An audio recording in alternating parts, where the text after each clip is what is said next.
I have a lot on my mind that needs to be talked about, but nobody cares enough to listen. If I were to scream, "Please help me," in a room full of people, would anyone even hear me? If I were to look at you with tears falling from my eyes and I'd say, "Yeah, I'm okay," would you believe me? Probably, because honestly, I'm 90% sure there's not one person out there who's willing to sit and listen to me and vent on what's happening in my life, and I don't think there's anyone I could go to and say, "Hey, I'm falling apart and I don't think I can do this on my own. Will you help me?" Because literally nobody fucking cares anymore. I am but a mere blade of grass in a field of green, and when a bug eats away at me until I'm nothing, nobody can tell. And nobody will care. "Oh, it can't be that bad" is probably what's running through your head right now because I'm 16 with daddy's money, as I've been told. But if you were to sit next to me and ask what is wrong, I promise you, I'd write you a novel.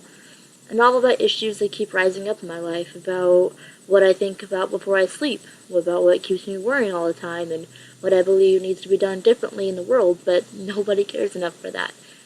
I had someone, and boy, it was lovely. But I pushed that someone away due to me being greedy, and I absolutely hate myself for it.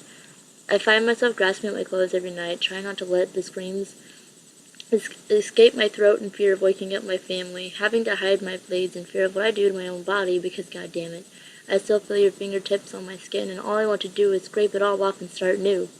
I want to gouge out my eyes and pretend I never saw your smile. I want to stab knives into my ears in hopes I'd forget the sound of your voice when you sing to me, or when you'd whisper sweet nothings to me, or even when you told me to leave you be. Because it's easy to get sick of me. It has been damn near impossible to get a good night's rest ever since that night because all I can dream about is you. And I wake up with my heart in my stomach and a feeling of self-loathing because I lost you.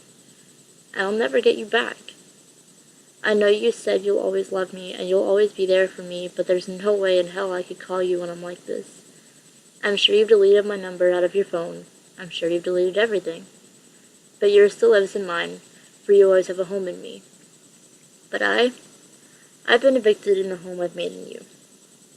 And I hope you're doing better than I am. For the home you have in me, I've tried to make perfect.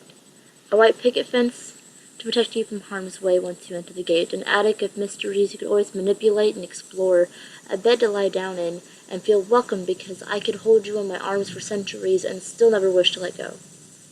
May my heart be your fireplace, for it still burns for you, and I'd never want you cold. Now take my hand and smile at me one more time, and when you leave, make sure you lock the door because I don't want to let anyone else in.